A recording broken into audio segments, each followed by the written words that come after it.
Live from the lavatory. Welcome to the Close Traffic Podcast, an aviation and flight simulation show. Welcome aboard.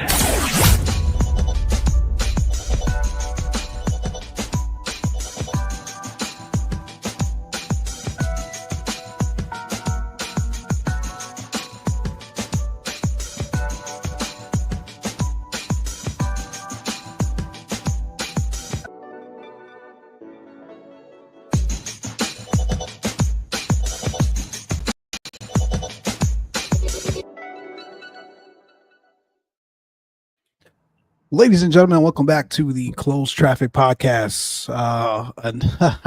An interesting one for you today, this evening, but a good one nonetheless. You know, we have to come on and share our opinions and some feedback and some overall attention to some drama surrounding this plane here as of the last 24 hours or so. But nonetheless, we are back here to discuss all things flight sim related. And the iniBuilds A350, but not alone. We've got our good buddy Johnny here. Johnny, say what's up to the people, man. What's up, people? and of course, Johnny has flown it about 10 times. He's got about 30 legs under his belt. Don't sit up there and tell these good people that lie, Mike. Oh my goodness, joking, man. Bro, you know it's funny. I was actually gonna just pass on the whole thing. Y'all know me. And we know you. Go, Mike. Man, I don't know, man. It looks like it's gonna be it. And I was like, Then here go Charlie. I can talk about Charlie because he ain't here. Oh man, I don't know. I might be eating crow. And then 5 minutes later, I'm like loading it up in the sim. But he had it before us, but we gonna get there. He had it before us. Yeah. You know, we had to bring back our resident favorite guest, Mr. Robert, aka Hollywood Man. What's up? How you doing? Living large, you know, as they say, trying to catch up. Large and in charge. I hear you, man. I hear you. Let's see who we got in chat. Greenlight, what's up, man? Always a pleasure to see you. Thanks for joining. Thanks for tuning in. Rock City, what's up, man? Good to see you. Hope all is well. And everyone else, would love to hear your opinions as well as we get to the main topic here in a couple of minutes for sure. Definitely want to know what you all think. There has been a lot of I want to say controversy. I think for the most part it has gone pretty well, but there are definitely some issues that need to be worked out. But anyway, we'll get there. Let's not get ahead of ourselves. Robert, man, what have you been up to? I know we had you on just before the close of the year, sometime about mid-December, late December. It has been a crazy start to the year for everyone in all things. How about for you, man? How's 2025 treating you so far? You know, every, I guess, November or September, what we do in our family is we have an outlook for the year. And right around last year, you know, we had a discussion in our family about change, and you know, we discussed that, hey, probably 2025 is going to be the year of change, and the year of direction in some form of movement. We never know which direction it's going to change, but you know, certainly we expected it in the household. So in early January, I accepted a job offer for American Airlines. And so I am waiting for come on down to old detail there. Big four. Come on down. Big four living. Yeah. Big four living, man. That is incredible, man. Yeah, that is incredible. Oh, we definitely got to dive. If we bump that 350, I can wait, man. We definitely got to dive into that a little further. So I won't ask what prompted the change because you kind of alluded to it already. But yeah, you know, a lot of the other I'm sure you guys have seen a lot of the other content creators that have came out of Spirit, and you know, I echo their same sentiment. You know, this by far I think is one of the most difficult decisions that I've had to make in my aviation career. These opportunities, I hope that nobody else has to go through. I hope that the future of aviators it will have like an easy journey and not have to make, pivotal decisions in, the I guess the downslope of the career, or the back half of the career which I'm at right now. We decided to make the decision based off of not just what's going on with the current airline, but where do we see ourselves in retirement? And everybody eventually changes, and I wanted to try out wide body life, and why not have a better time or an opportunity to give ourselves that position to make that decision. I kind of took it as, this late in my career, I'll probably never see this opportunity again. From there, it just kind of escalated, and, I saw an opportunity and I took it, kind of the top narrative. So, yeah. I mean, it's been a wild ride, but, in the household here, we're excited. We're excited to make the change. We're excited to see where our future holds. I think we know where our future holds, but just the journey and the path to get us there, I think that's where we're most excited for. And we've met some very interesting and fun people along the way, but with all doors closing, usually one opens. So for sure.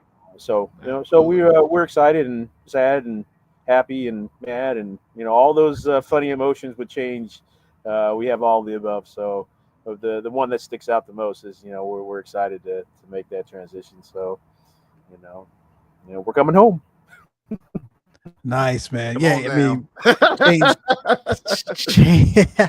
change is never easy for anyone, for anything in any industry. So I'm sure there was a lot of contemplating and meditation and all that you and your family do or does to make that very difficult decision. But I think to your point, once you put all of that aside, excitement and what lies behind the door or doors is certainly something to look forward to. I'm excited just to be able to oh man, to feed off of you and the energy and the newness of what's to come for you, flying with a different company, a different organization, one of the top organizations to do it and has done it at the top level for a very long time, but also to fly some wide bodies, man. So that means different routes, different equipment, different things to learn, Boeings. To study. Oh, sorry. Man, that's exciting stuff, man. Are you starting? So wide body is very vast, obviously, especially with American. They operate a couple. You start with 777, 787. Where you at? No, it's going to be a couple years, so I see wide bodies in general. Gotcha. So that is more than likely a 5 or 6, 7 year gotcha venture. They haven't hired directly into the wide body in quite a while. I'm sure. And reason puts it's a cush job. Like that's it's like, why would you want to? Like nobody wants to fly narrow bodies, right? So, for many different reasons, I'm sure. From what I hear, eventually with the retirees that are coming up for them, I think that maybe it might be accelerated within the next 2-3 years or so. But so are you on the Airbus family, or did you go 737? No, I don't know as of yet. So I haven't gotten a class date as of yet because they have a backlog of gotcha. And you typically don't get your selection of aircraft until you're in class. You got to kind of bid for it. And more than likely I'll be on the if it's not Boeing, it ain't going type family. So man, where's my womp womp meme? Hold on, man. Man, get out of here, Mike. No, but man, I've got love for Boeing, man. I'm an Airbus guy, will always be. But again, like I said at the beginning, it'll get you there for sure. And it's It'll get just I got to lose some weight, and I'm gonna have a KVA switch indented in the top of my head. I got to get that prepped. There goes the tray table. Yikes, man. Well, Tough that's living. why I got the laptop, so I can get some practice on how to eat like a barbarian.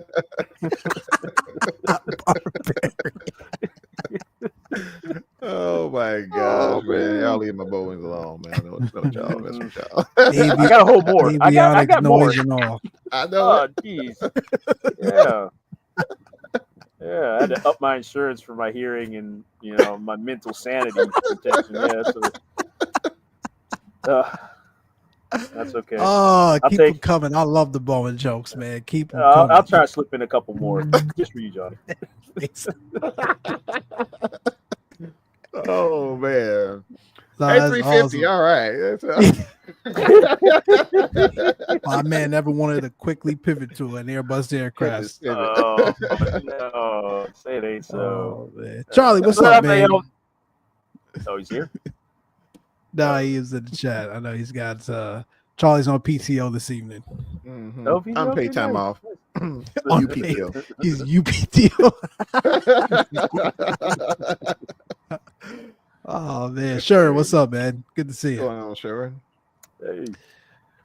Okay. No, honestly though, Rob, super exciting stuff, Congratulations, man. Congratulations. Sure. That's huge news. We will definitely have you back on again once that time comes, as you begin and start to transition over there. We'd love to hear about the process and how things are going for you and all the exciting things that comes along with that.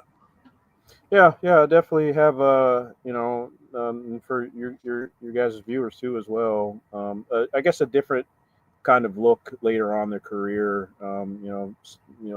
There's one side of your career, but the other side of leaving your career. Hopefully, I'll be able to write that book for somebody's next chapter. But there you go. I have a wealth of information and knowledge and tools to help the next generation. For sure.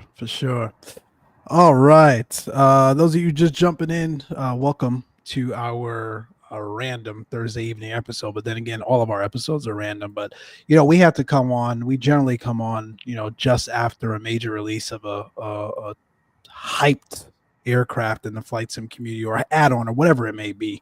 The A350 certainly fits that bill.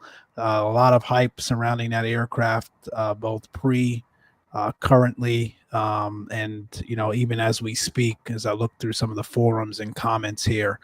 Rob, you had a chance to vet out the aircraft, I think, a little bit before everyone else. So you've been flying it. I know Johnny's had a chance at it.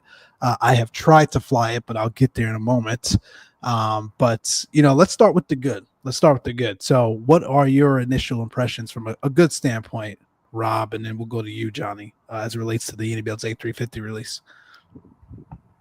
The iniBuilds. Yeah, I like it. I like it from a player standpoint. I like the fact that everything is there.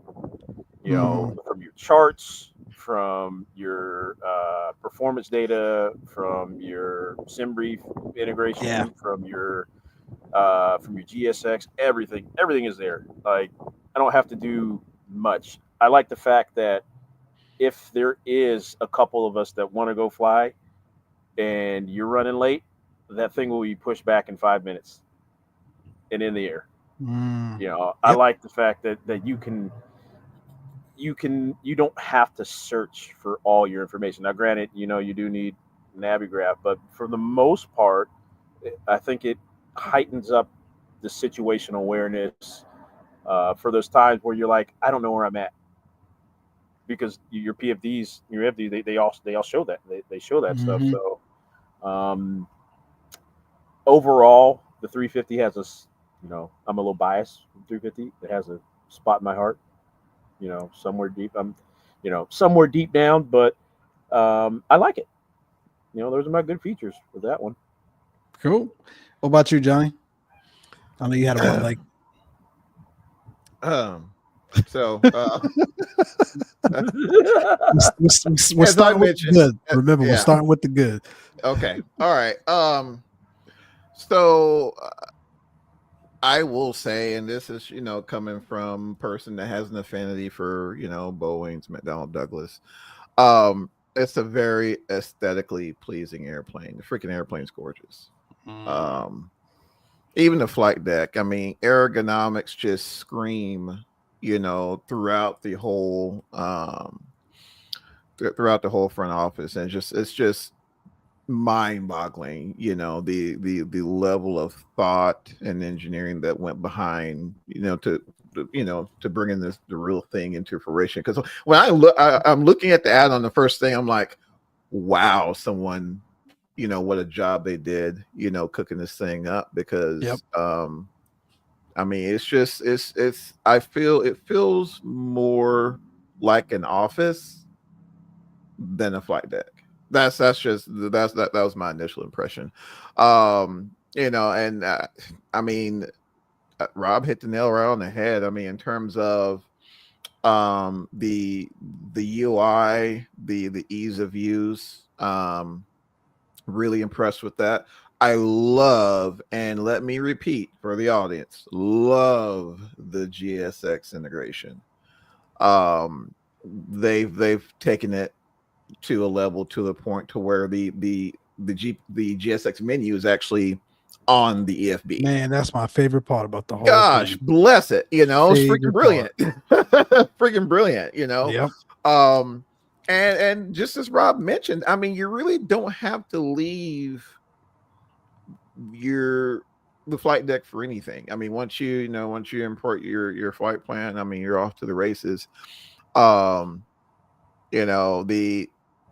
As far as how it flies, I did do a little hand flying, and of course, I have no experience with anything fly by wire. But just and I did, I guess, just to preface all this, I did fly the aircraft in 2024.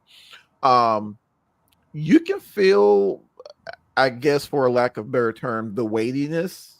Really? Yeah, it felt good. It felt like I was flying a heavy. You got a little bit of a lag there, in either deflection, left or right, which I can kind of, okay, I can work with that.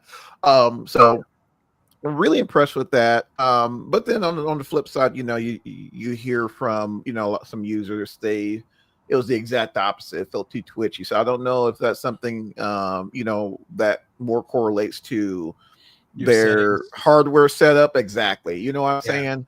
So that plays a role as well. But I did a quick flight from quick in terms of freaking 350. Where the heck did I go? Didn't I blast all of the chat? Yeah, Detroit and Atlanta to Minneapolis or something Atlanta like to that. Detroit. I did Atlanta to Detroit, and solid. Shot the RNAV 4 left. Hit the initial, man, and she just latched onto it, like nobody's business. So pretty impressed with it so far. Still got a little, finagling with it to go as far as the cons. I'll let Mike kind of dive into more of that. But for some reason I really didn't really didn't run into a whole lot of game breaking issues on my end. So yeah, game break is probably the terminology that I would use. It broke my game. Flat out. And again, maybe I'm the only one. I don't know, but I digress. Let me start with the good. 100% aligned. I think you both are spot on as it relates to what the aircraft is and can continue to be. It is a very versatile and gorgeous looking airplane, both obviously in real life as well as in the sim. I've had the pleasure of flying on it once last year. I was on I think it was Virgin. Very smooth ride as a passenger as well. I mean, it's just a fantastic airplane, and I think iniBuilds did an awesome job of capturing that in the sim. I love the fact that they've thought out the box as it relates to being able to utilize a lot of the third-party add-ons and resources that we use as day-to-day simmers.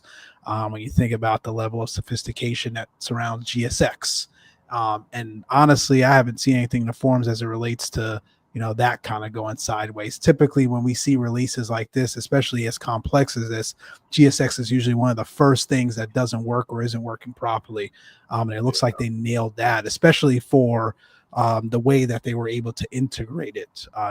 Navigraph, same thing. And then the Lido charts, I guess in 2024, that optionality there as well. I think, you're spot on, Rob, especially in VR, to be able to just have all of that in front of you and not have to tilt your head up to go look at an additional screen or mess around with other add-ons and tools that can kind of integrate with VR.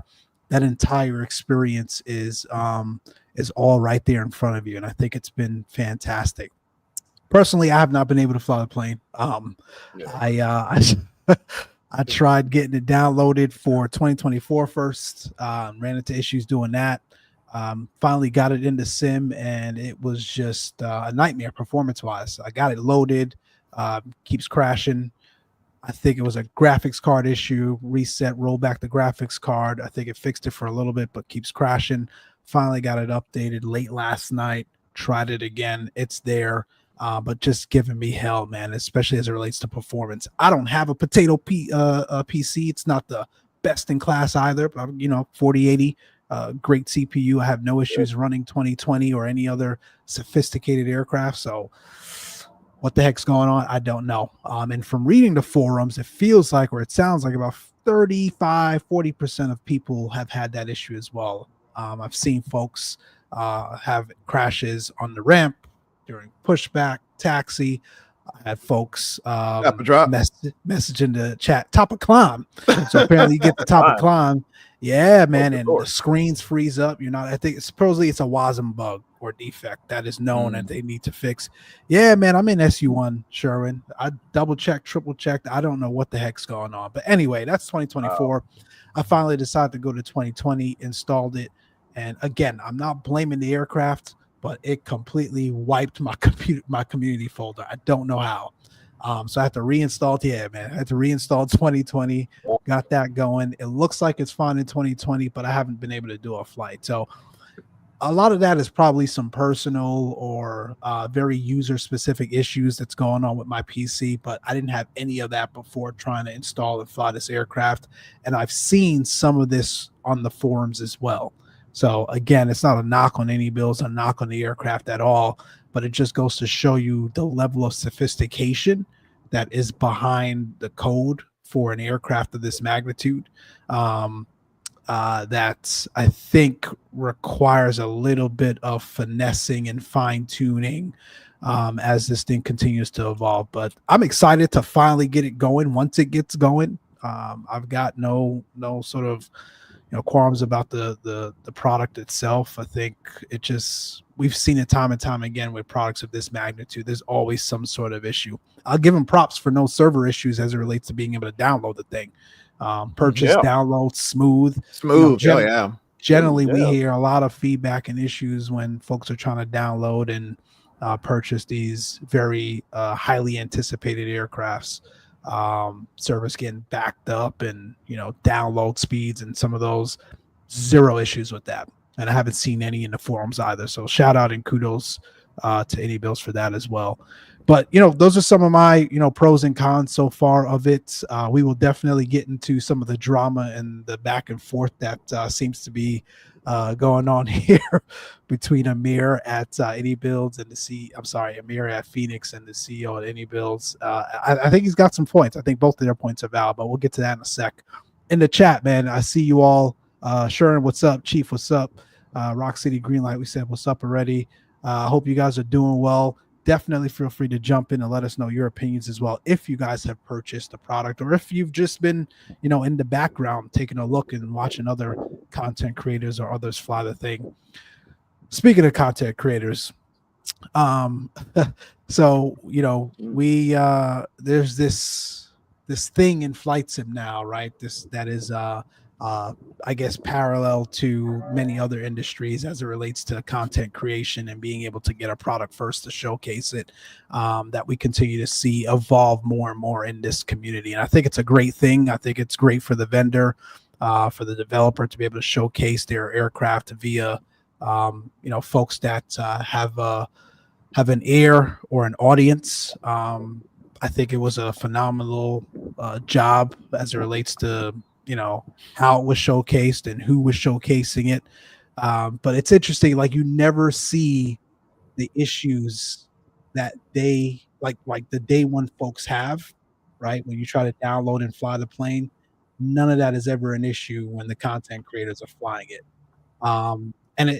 It's weird, man. And even for beta, That is true. so if you're betaing the thing and it's all well, it's good, you're stress testing it and whatnot, why do we continue to see some of these day one issues time and time again with these aircrafts? And again, this is not an iniBuilds knock, this is everything. Like we've seen this time and time again. Now, granted, you can't account for everybody's PC hardware makeup, configuration, settings, etc. It's just it's a wild goose chase. I get that. But I think you've got a big enough sample size to be able to flush some of those things out, and these things just continue to get missed.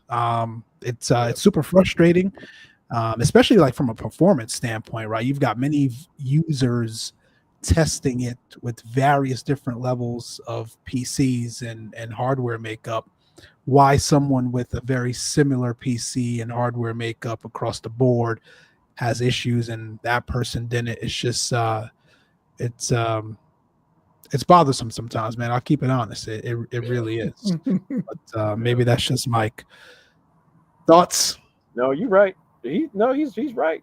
Like, and it's funny you mentioned that. Like, I think I watched V1 stream, and I think he talked about something in the beginning, and I'm like, oh, he didn't have a single daggone problem with that plane.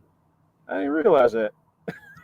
Like, I think one person, and I think I'm working during the day, so I don't get a chance to watch it. But who was it? It was I don't want to mess the name up, but there was a content creator apparently had a crash a desktop, and they helped them troubleshoot it, and I guess he was able to restart the flight, whatever. But that was like one occurrence out of however many sent it or whatever.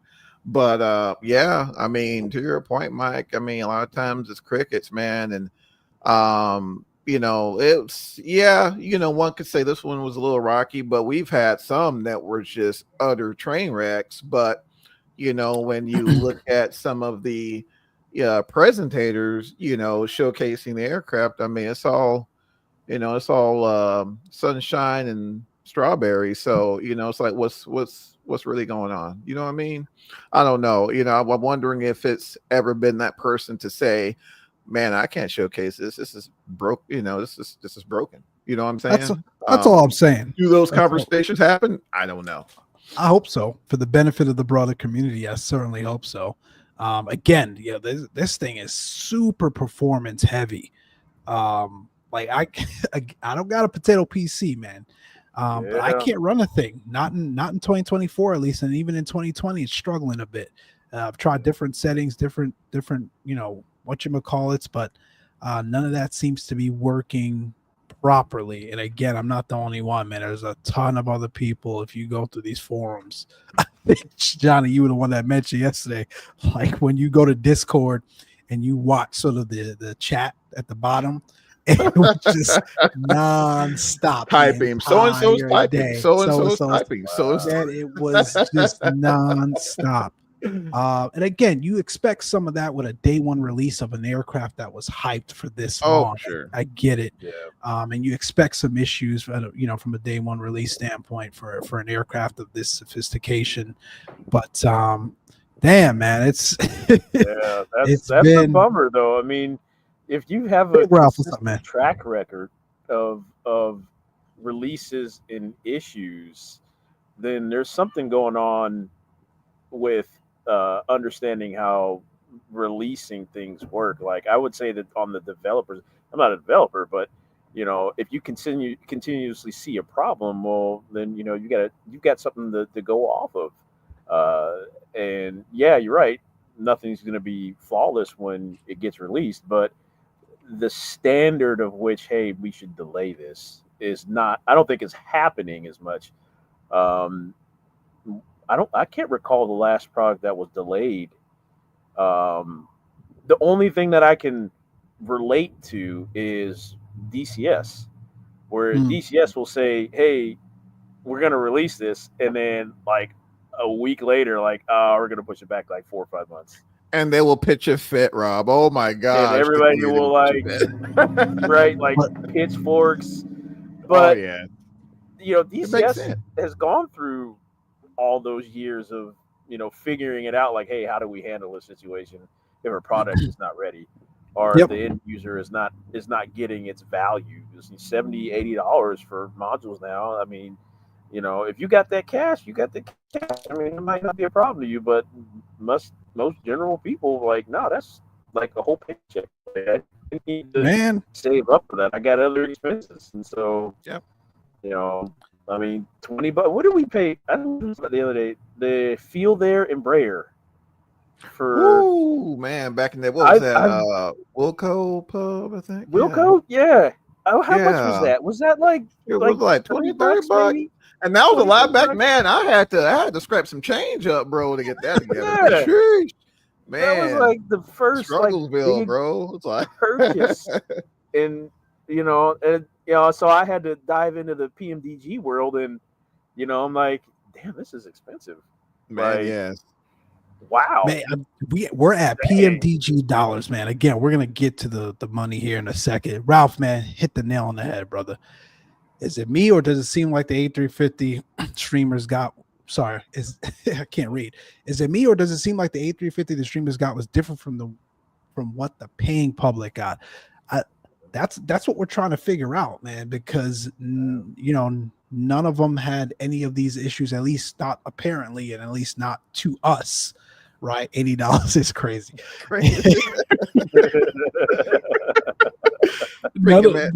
Dude, that's like a dozen eggs, man. We're talking about. Jeez, right? These days, man, for sure. It's strange, man. Again, it's not. I'm not knocking anyone or you know the aircraft or the product specifically, but like we got to figure as a community, we got to figure it out. I want to help the devs. I want to help each other, man. We got to figure it out. Dave, you were right as well earlier, man. I know it does come down to, you know, different makeup and configurations and hardware types, like we mentioned before, for sure. But it's I don't know, man. It's strange. It's You know what strange. I'm willing to bet? I'm willing to bet that the next iteration of sim products, because now we have like the 50 series, which nobody knows how AI is going to, you know, translate to simming, but I bet we see a tiered level of product release, meaning, okay, we're going to get a 767 at low quality.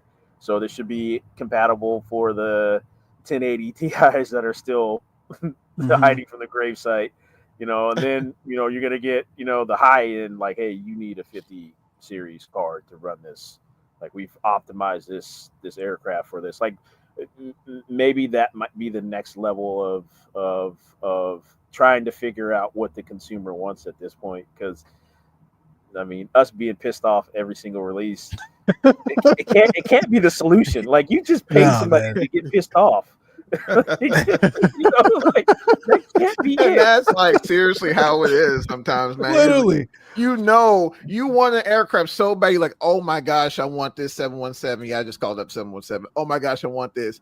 You know it's probably going to be dog poop. And you could click the buy now button anyway, freaking $60 has gone down the drain. You're like, you know, you knew it, you know. Yep. And know what? No other facet of life would you do that. You know, you're not going to go to the grocery store and like blatant, like deliberately purchase a product that you can't stand. You know, it's like, I mean, I'm not going to go buy Brussels sprouts, right? Willingly, you know. I mean, well, maybe I should, but you know, you guys get my point. You know what I'm saying? So it's just, I don't know, it's just wild to me. And you know, I just, you know, you really brought that to light, Rob. It's like, dang, yeah, we, you know, a lot of times it seems like we do pay, you know, for products to, you know, tick us off. And it's unfortunate. I said that to you earlier this afternoon, man. Like, if myself and my dev team is putting out products like this at work, man. Yeah. Right. I'll leave Jack it in the there. box, Mike. Jack in the box, bro. Jack in the box, bro. I mean, like, I feel like like, and I know we're probably not the only community. Like, what was that game that came out a few years ago that took like 10 years to make for console and was a nightmare on What, console Cyberpunk? release? I think it was Cyberpunk. Man, I've never seen the gaming community so mad. Oh man. So I know it's not. I know it's. So I know it's not specific and unique to us in the flight sim industry. Like everyone goes through it. I get it, man. But like, you know, to your point, Rob, we're here sitting here talking about the same thing over and over again. Like 2020 yet another release. The 2024 release. We're like, yo, like when are we gonna get some solace? Like at what point? Rob, you're right, man. I wish Bluebird would charge $100 for that 757. Y'all gonna have to. Yeah, that's a lot. Right, like, bro. I'm sorry, man. For 70. Hey, man. Yeah. It's been like 10 years though. Maybe it'll be, you know, it'll work, and you know, it won't be too performance heavy. You know, it won't be worse. It's though. optimized. I'm not dragging anybody, man. But could you imagine being knee deep 10 years in a project, man? You come out and it's still a bunch of hogwash. Oh my gosh, man. Man, they're gonna catch it if they do. Watch Dogs and Cyberpunk. Yep, for sure. It was terrible. So again, it's not unique to us, I'm sure. And I gotta support Greenlight on this one to a degree as well. Like I get why this man does not leave X-Plane. I can't recall any of these issues with at least a sophisticated X-Plane aircraft. Like I've never had performance or install or configuration issues with any. I'm thinking hard here. Maybe I'm gonna eat crow. Flight Factor is just trash. But I've never had performance or configuration issues with it. Tolus, never.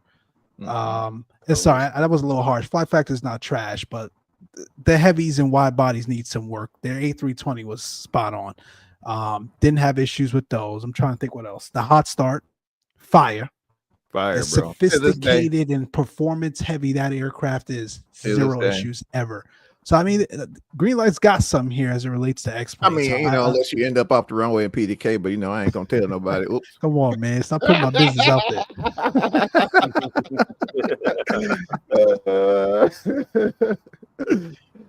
Oh man, yeah, man. It just GTA 6 better not let us down. I will quit gaming, bro. I will be done. I'm hanging it up at that point. I was thinking about that the other day. I'm like, okay, the entire world is waiting for GTA 6. Literally. To see, like, okay, are we pushing to the next level of evolution in gaming? You know, and they got a lot of pressure. So maybe they just let it cook a little bit, you know, because I feel like because we've been neglected in gaming literally for, I don't know, the better half of COVID in games, like, hey guys, we're waiting on you, better get it right because that's it. Like, and I don't know if you guys saw the NVIDIA earnings, but to me it looked like NVIDIA doesn't give a jack cheese about gamers anymore. Like, it's clear. So it'll be interesting. I'm here for it.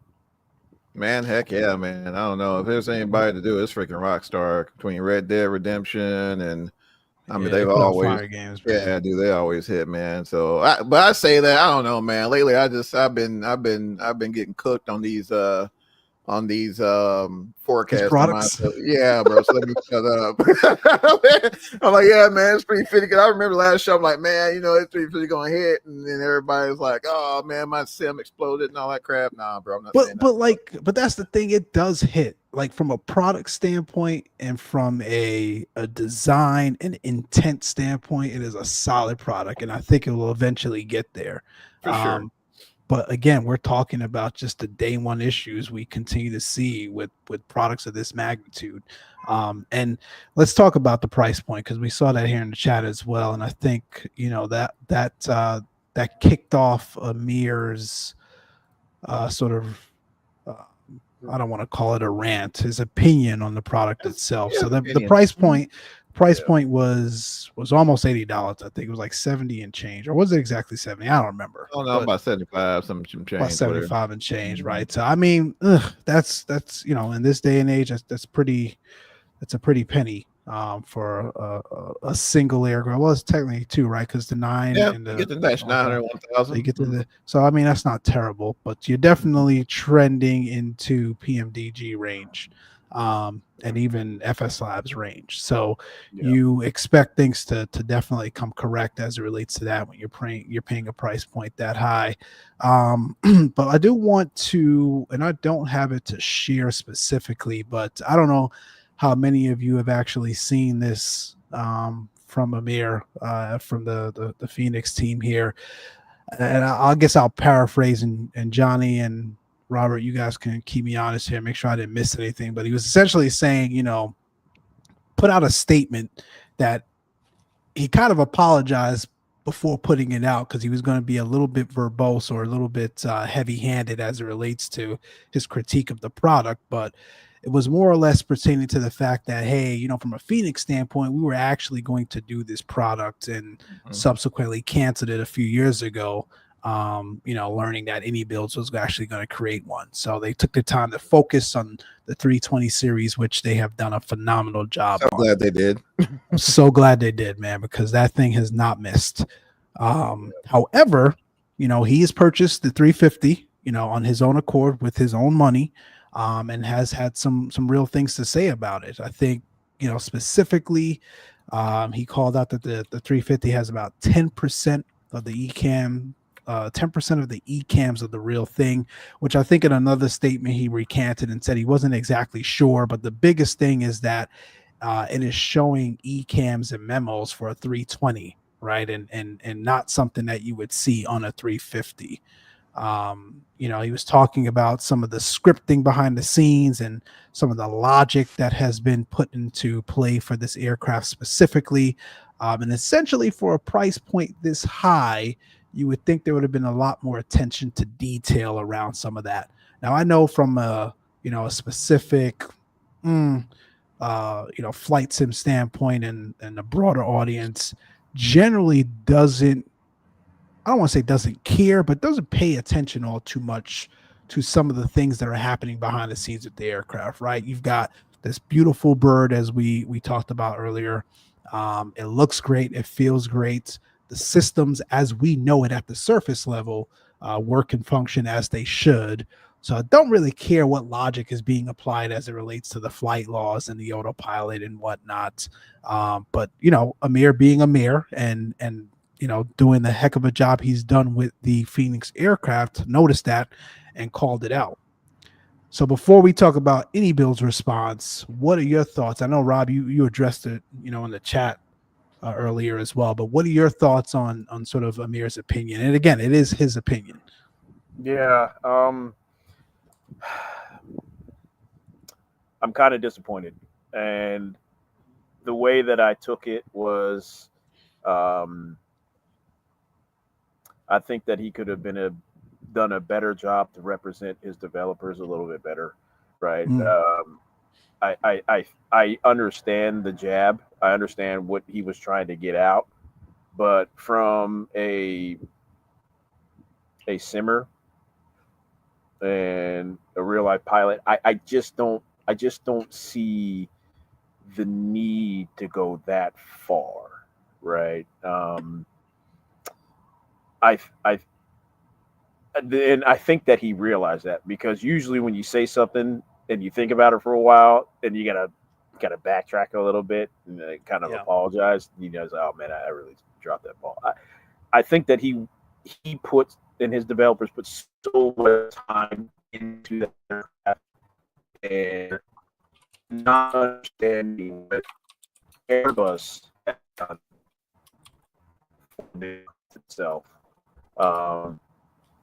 Airbus essentially has made the 350 single pilot, right? And so there are a lot of things that are completely different, even though it's the same aircraft, like same family and generation of family, that I think we all could kind of look at and say, well, dang, this is that easy. This is that easy because yeah, it was designed to be that easy. So maybe the developers said, hey, why not confuse the system when the system is designed to be this easy? So I want to say that I didn't feel a certain type of way about Amir's statement, and I'm just a lonely pilot. I don't know much about developing, but I think that he could have represented his developers and the hard work that they put into their product a little bit in a different way.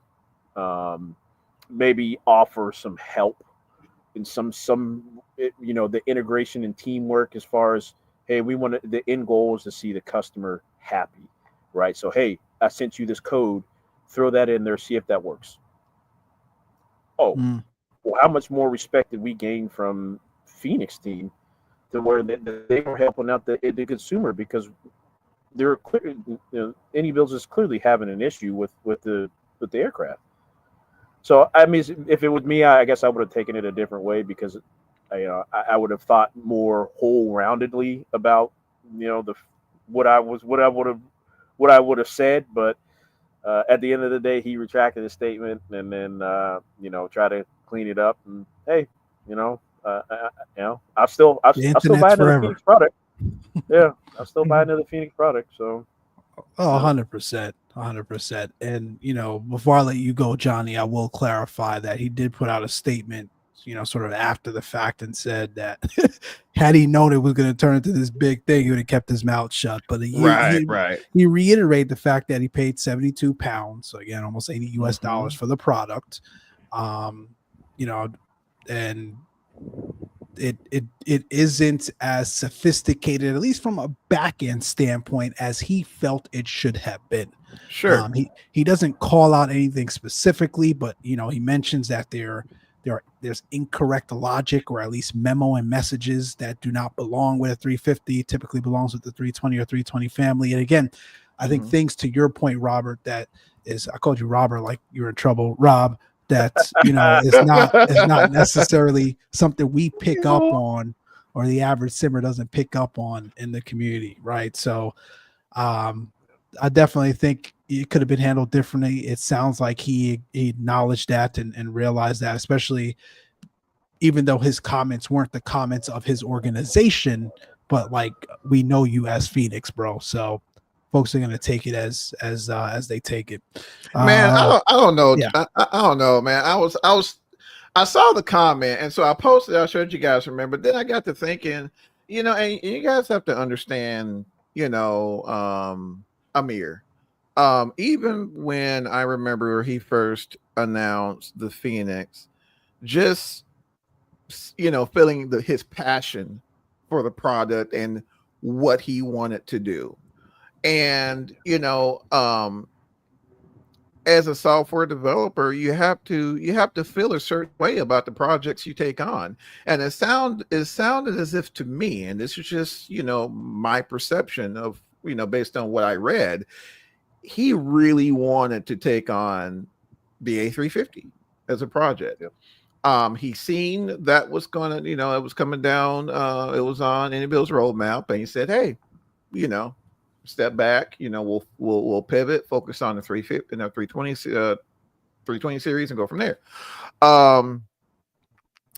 And I'm sure, he went, saw the price. Oh, okay. No, I'm sure this is pretty cool. Let's go ahead and download it. Downloaded it, and immediately he's going into developer mode. He's looking at certain nuances and things like that, because you look at things from a different lens as a software developer. And and we also have to be mindful that it was, he posted his opinions on his Discord. It wasn't like, man, let me just go jump on whatever, and he posted his feelings on his Discord. And it was, to me, it sounded, his remarks sounded as if they may have belonged in like an internal meeting. If he's having a meeting with his team and they're, going over their product, and, hey guys, we got to hit this and this and this, what I'm saying? Because he just has that attention to detail. So it probably came, it's easy to take it as, oh, he's probably, he's nitpicking things and things of that nature. But we also have to be mindful of that is what makes his products what they are. So I applaud him for, stepping back. Wow, this made waves, and made some adjustments and called a couple audibles or whatever. And as Rob mentioned, I mean, will that affect whether or not I buy a Phoenix product? Heck, they can drop 350 right now. I cop it. You know what I'm saying? I mean, I think it's something. I think it's something that may have been a little the wording may have been a little strong, but I did see iniBuilds' response, and I don't know, and I think it's a situation to where you look at the price point. I'm sure we'll touch on that here before we close, and well, if we hadn't touched it already, but between the price point and some of the issues and things of that nature, and people's expectations, I don't know. I mean, it's the guy made his opinion. I think it should have been like, okay, there's your opinion. Let's keep it moving. You know what I'm saying? Because it looked like iniBuilds, posted a response to that. So I mean, I don't know. I'm hoping it doesn't become this tit for tat type of situation. You know what I'm saying? Then he comes back with something else when it's really not that serious. No, I don't think it will. And again, before I chime in additionally, like I mentioned before, the iniBuilds CEO did respond, but I think it was in between Amir's initial response and his last response. So, and the iniBuilds CEO did say that this was going to be his one and only response. I don't imagine a tit for tat or a back and forth on this any further. But iniBuilds, essentially, but again, I'll paraphrase all of this, but we respect Amir. We respect Phoenix. They've done a phenomenal job on their aircrafts. They've been great at even personally congratulating us via DMs as it relates to the successful launch of this aircraft. No aircraft of this magnitude or sophistication is going to be without flaw or bugs or defects. And even when Phoenix launched their aircraft, there were some issues that needed to be addressed. But we will never take an unprofessional approach at calling out another dev, especially in this very small community, et cetera, et cetera, et cetera. He says if Amir needs to talk, he knows where to find me. And then he mentions, Amir, if you want to make a 350, you can go make one. And I promise you it'll be great. And we'll enjoy it here from an iniBuilds standpoint as well. So I think he kept it very professional. And again, I think it was in between Amir's first and last response. But what is flight sim without flight sim drama? We've seen it. We've all been in the hobby long enough to know that these things happen. But I think, Johnny, you provided definitely a new perspective on this. This isn't someone like us as consumers or someone who has purchased the aircraft just bashing it. This is someone who is passionate about what they do, especially in the Airbus family, and probably felt a little frustrated. I won't say angry, but frustrated that they didn't do one because they felt they could have done it a little bit better. I think it's probably the best way to classify this or clarify all that's going on. But I think it's not a bust, but it's not worth $80. I think you're spot on there, Ralph. We'll see what comes with additional updates. The iniBuilds CEO also mentioned that they've got a hot fix coming out, I think, tomorrow already. So kudos to them for validating the issues and quickly finding a fix. And looks like it'll come out this weekend for people to enjoy. So, and that's all we want, right? At the end of the day, we're always going to call developers out for the things that they've done well and the things that they have opportunities to address. And iniBuilds has always been great at addressing some of the flaws as it relates to the products that they may have put out initially. So I think by far it'll eventually be a great aircraft. My biggest beef is just the performance related issues. And Ralph said earlier as well, kind of disappointing that there's no cabin for the 2020 version. Yeah, and I know they did. Man, it's sad. It's I'm very disappointed in that. And I know 2020 was a late pivot. I get it. But like 2024 wasn't even a product and still isn't a product that is anywhere near prime time or ready to go. So for you to have focused your efforts on that sim instead of prioritizing 2020 is a little bit disappointing. I get it from an organization and probably even a budgetary or monetary standpoint why you would have done that. But like, man, we know these sims. We know how long it takes to get these things up to snuff. I just think it should have been prioritized for 2020 or even like a light model cabin. You know what I mean? Like, to not have that is truly an immersion killer, especially as we continue to reiterate for an $80 price point. But they also could have turned around and said, all right, well, you're gonna have to buy it twice, right? So kudos to them, for charging one price for both sims. So again, there gives and takes here, but definitely my opinion on it. It's crazy. I have the A350 flying right now. I have yet to have a single crash at desktop. It's been flying for probably 20 hours straight. 20 hours straight. It's literally flying right now. I'm going to London Heathrow from LA. Wow, full send. All right, let's dig into this, Rob. So what's your hardware setup?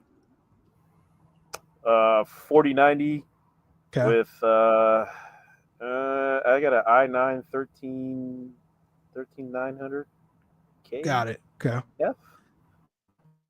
And 64 gigs of RAM and like a god awful amount of memory. Like I'd have to say like 8 gigs or 8 terabytes. Sorry. So 8 terabytes, between each NVMe drive, I got two completely full 2 terabyte NVMe drives. One is dedicated to DCS, the other one is dedicated to Microsoft, and the other two are miscellaneous crap. They're AIO, they're liquid cool. That's a whole other story. Gotcha. So you ain't running a slouch. I get it. You run Navigraph? Run Navigraph, run SimLink, run Volanta, run all that. Everything. Add-on airports. This is all on. No add-on airports, so I don't put anything else. Hold on. We got a pause. We got a pause, Rob. So hold on. So you're not running any add-on. These are default airports you're flying to and from. Yep, default airports. Man, see, that makes a huge difference. Yeah. Okay. So then that would be it. And now, granted, the specs that you read out doesn't sound like even if you were running add-on airports, you would have an issue. But like that's where your sim is being taxed the most. And again, that's where I'm seeing it, right? Is when you load up on the ramp at iniBuilds Kennedy or iniBuilds LAX with all of the static stuff. I think I turned on static aircraft, but you got the air train running, you got all this stuff going, you plugged into that sim, you got commercial aircrafts coming in, you got GSX running, you got passengers boarding, you're fiddling around with the avionics trying to put in a flight plan, and it's taxing your that's where you really see it. That's where you really see it. So like I would love for you to go install an airport. I will do that and let us know. I will definitely do that 100% because quite honestly. Well, okay, so I was going to say the second part to that is I couldn't run 2024 for a long time. Even since after the release, 2024, I couldn't run it. And I finally uninstalled it, did a clean wipe, reinstalled it, and it's working like a charm. I might need to do that because mine happened, is terrible. But I was in the 2020 camp. I was rocking 2020. I was happy with it. And then now I'm like, oh, this is what everybody's flying. Now I see why you guys are flying. This looks beautiful. GA wise, I've got no issues in 2024 besides that busted PC 24. But everything else seems. Sorry, Johnny. I know that's a soft spot for you. Everything else works fine, but like when I try to fly the Phoenix or even this A350, man, this sim is just like, yeah, nope, can't do it. And then forget about VR. As soon as I try to load a VR, it's a wrap. Ralph, don't switch, man. Don't switch. Don't even do it.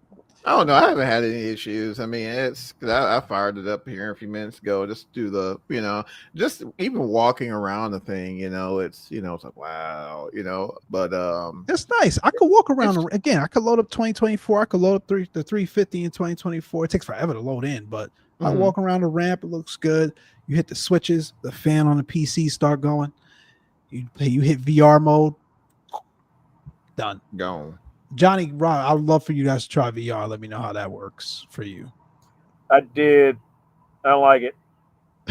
Yeah, I don't like it in 2024. Like in any aircraft in 2024. Really?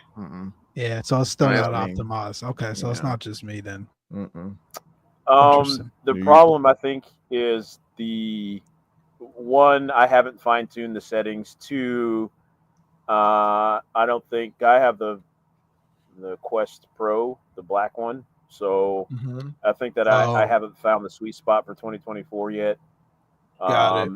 And then I'm still working with the angles with the head settings, but I don't get the clarity that you have in 2020. Yeah. So it's kind of a no right now, temporarily. Yeah. Gotcha. All right. I mean, again, for those of you that just joined, probably gonna be shutting it down here soon. I know we all have some other things to get to, but wanted to come on, provide a perspective on, this recently launched aircraft like we typically do. There are pros, there are cons, there are things to celebrate, there are opportunities. We've laid it all out there based on our opinions. You guys have in the chat as well. As always, we appreciate the community support and feedback. Sure. We'd love to understand and hear what you guys are doing and your perspective on things. So continue to interact with us. We definitely love it. Rob, we appreciate you coming on, spending some time with us out of your busy schedule. Congratulations again, my man. I know that's huge. For those that joined a little bit late, Rob will be headed to the Big Four, one of the Big Fours, and flying for American here soon. So I know Spirit will miss you, but on to new things. So that's awesome. The 350 was the last point for that. Flaps 3 landings, and she just does not like power. You need power out on 50, or you're gonna miss.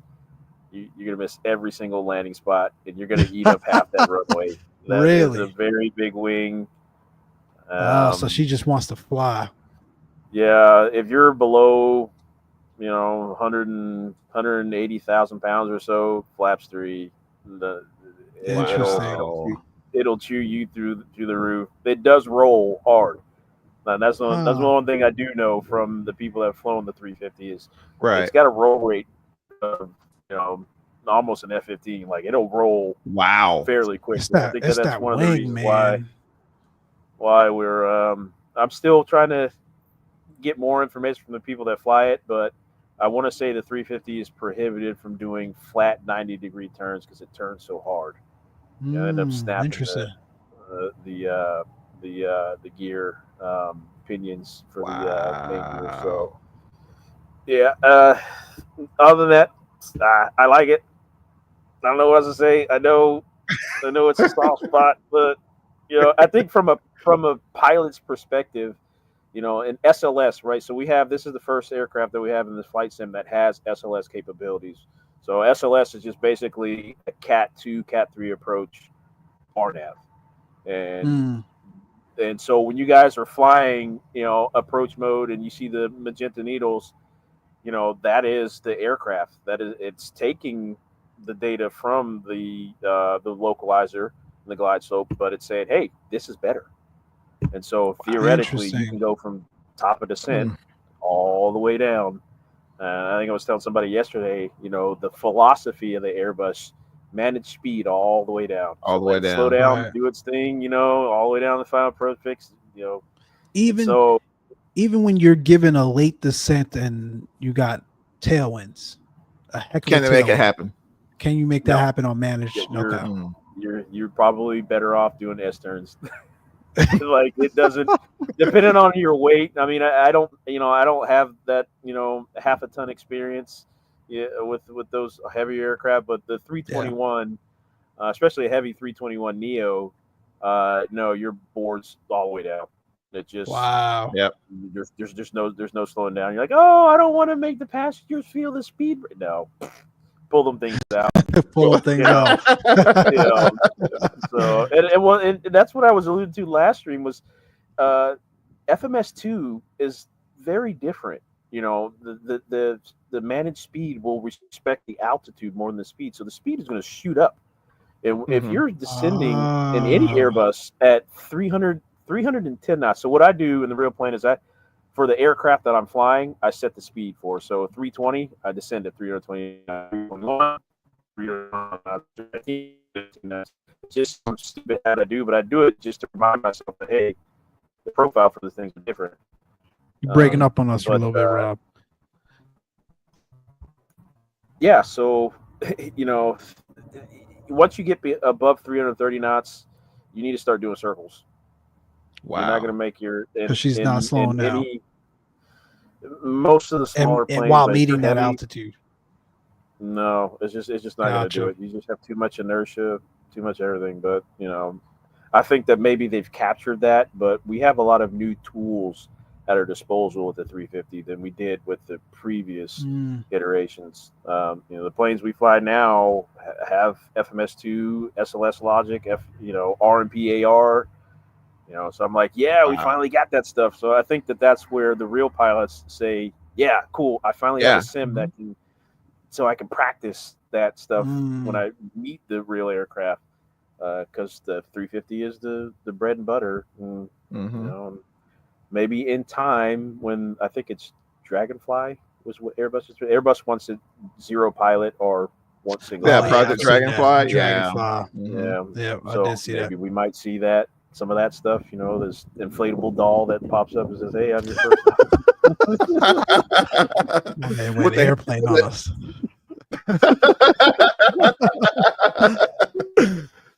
Hey man, one more topic before we get out of here. I'll bite. XP, what's up, man? Good to see you. It's a great question, especially with this aircraft. So now that a proven dev says how deep an aircraft can be simulated above the current offering, does it make you feel like you want the deeper simulation, or is the current offering good enough? Man, I'll go first. I think as sophisticated and as complex as they can make it while supporting the limitations of a desktop sim and the hardware that's available to us today, the better. Again, you always sit back as simmers and as pilots, right, to figure out how can I make my life easier, right? How can I be safe but also reduce my workload, especially from a sim standpoint when you're simulating all of those different things and the pre-flight actions and some of those areas.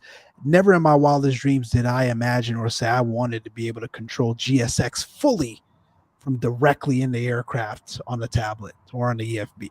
Now you've had different iterations of that to a degree, especially with Phoenix, but we've never seen it done like this. So if developers can continue to push the needle in that regard, again, while striking the balance between great performance and a great experience, which we spent the last hour talking about here, where a lot of us are struggling with that performance, then I'm all ears. I'd love to see it. Yep, spot on. And same sentiments here. And I get it. There's always a balance, right? And when you're developing a product, especially, trying to bring an airliner, especially, an A350, where these displays, all these pretty displays, are driven by a room full of computers under the flight deck. Taking that, condensing it down, and putting it in this is crazy, feat, unto itself. So I get it that concessions have to be made. I think the true art is determining what concessions can be made while at the same time providing a wholesome experience for a wide audience, from us seasoned simmers, real world pilots and such, all the way down to that 14-year-old kid playing on his Xbox, right? So the developers of today definitely have a bigger challenge than, from back in the early 2004, like those early versions of 2000, where all you had to deal with was us PC users, us PC nerds, right?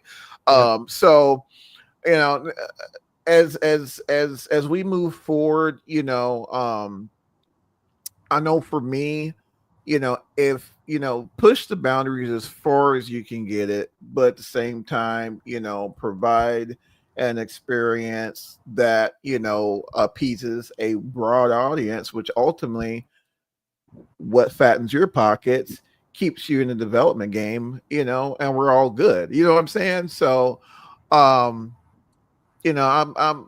it's a real good point, XP.